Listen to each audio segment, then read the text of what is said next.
So on YouTube, there's this channel called Veritasium. It's very popular. It's got several million viewers rather, subscribers and such. And it recently released, the channel released a video about dark matter. And it called it The Absurd Search for Dark Matter. Absurd in the sense that, the search for it required to do experiments underground in all kinds of funky places and all the rest of it, right? And it got several million views, so I'm not going to link it down in the description below. You can find it for yourself, yeah, because my video needs millions of views, not Veritasium's, that's already got them. But anyway, the serious point, is that, see, in the Veritasium video, they talk about dark matter. Now, dark matter, for those of you who don't know, is that, you see, in physics, in astrophysics, there have been a series of observations, astronomical observations, and the Hubble telescope was actually instrumental in these observations, that go counter to the theory of gravity. They don't quite line up with what theory of gravity predicts should happen. And so what has happened is that because of this, this problem actually started in the 1930s, and I knew this before I watched the video, by the way, which goes into a little background of the problem. But, back in the 1930s, some astronomers were noticing the same thing, that things didn't quite line up or square away. It didn't go the way theory said it should go. And so they postulated back in the 30s something called dark matter. And it sort of like faded out and then faded back into popularity because they couldn't explain it. There was no theoretical grounds on which to explain the fact that the galaxies were not moving the way they were supposed to move according to the theory. And so rather than change the theory, they postulated dark matter. This dark matter that makes up like 70, 80% of the galaxy. It's all over the place, but you can't see it. It's like this weird pixie dust that it's not there, it's invisible, and you can't detect it by any means whatsoever, but it makes up the majority of the universe. This is an example of epistemic viciousness, as I explained in the previous video. Go and check it out.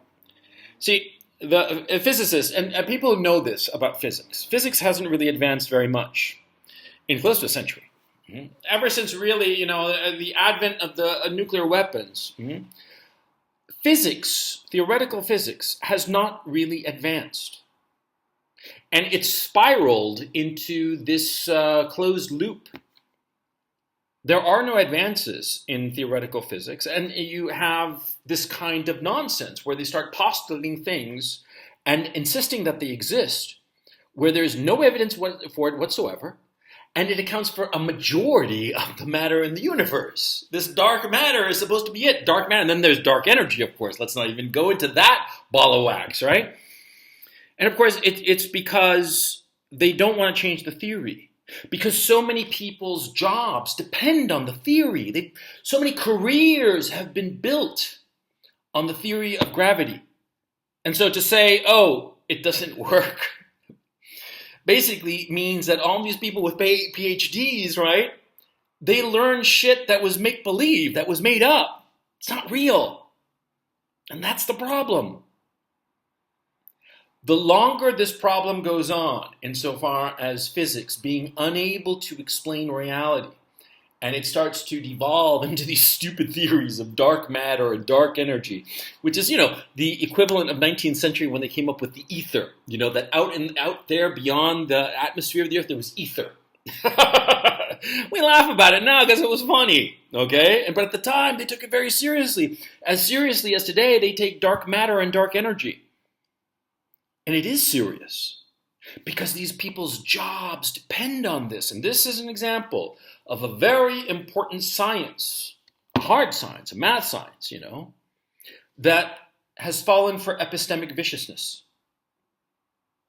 And the problem is that the only people carrying out high-level physics are inside this magic circle of academia. And so they're cut away from anybody who would say different, who would tell them, hey, no, this is just stupid. I can say this, but I'm not in that world. I'm not in academia. I just look at it and say, this is just dumb.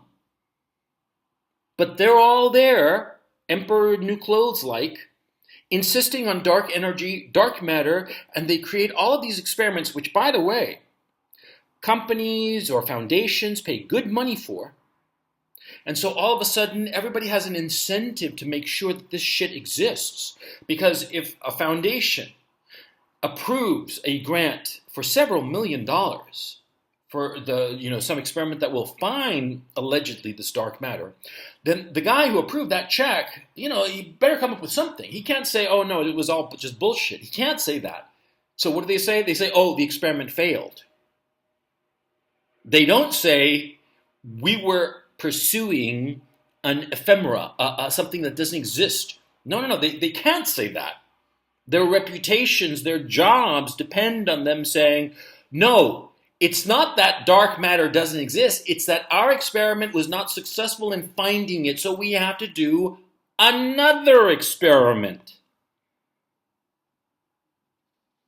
And all these PhDs whose work depends on a set of theories that might be completely inaccurate, they can't go back on that. They can't say, oh, you know something, maybe I spent the last 25, 30 odd years, based, all of my work is based on a lie, based on an erroneous theory.